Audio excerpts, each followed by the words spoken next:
లోకము నన్ను ఆకర్షింపగా, అల్లరితనము నా చుట్టూ చేరగా, ఓటమి నా బ్రతుకును హేళన చేయగా, నీ కృపతో నన్ను బలపరచితివే.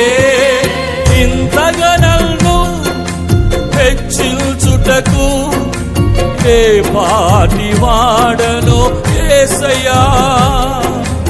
ఇంతగా నన్ను హెచ్చించుటకు ఏ పాటి వాడను యేసయ్యా. నీ కృపకు ఎల్లప్పుడు కృతజ్ఞుడను, నీ కృపకు ఎల్లప్పుడు కృతజ్ఞుడను. పాడదాం. కృపయే కృపయే నేనేమయ్యున్నానో నీ కృపయే. చెప్పండి.